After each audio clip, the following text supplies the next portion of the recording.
Aya naon sok anger ngaganggu wae aing mah. Aya naon cik sok. Jiga nu penting. Arek nginum duit. Hirup ririwit atuh nyeri naon deui ayeuna teh.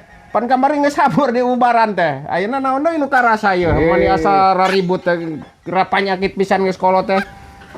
Lain ririwit rek nginum duit. Jang meuli sarung. Oh, lambung. Wah, lambung mah payah mah atuh. Ulah gagabah. Ya.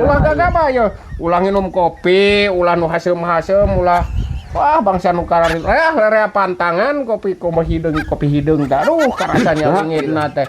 Ya mun bisa mah ku koneng gede we marudan koneng gede. Lain ririwit ku panyakit, nginjem duit, boga sarung geus butut.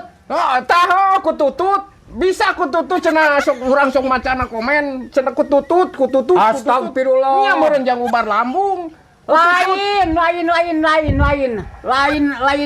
panyakit, lain ririwit, lain lambung. Lain ku nya geus nu alus mah ku koneng gede diparut, diperes gitu adim. Diinum gitu unggal isuk eta. Mana aing teh gablek duit nya kudu ngalebokan koneng gede atuh. Cager geura. Buat ku koneng gede kitu. Teuing. Eta teh nya kitu. Maksudnya ka dieu teh rek pinjam duit, lain nanyakeun ririwit, boga sarung teh geus butut. Nya kitu koneng gede we pokona mah koneng gede we sing mineng. Kana palal oge paksakeun udah ubar. Ayo kudu ngalebokan koneng gede we, geus butut. Mana teh gablek duit yang kudu ngalebokan koneng gede atuh kalah palal atuh. Dapongan bere halal mang, halal nu kitu mah ubar kitu mah halal. Naon koneng gede mah kitu halal dijamin alus jang ubar teh mah halal mang.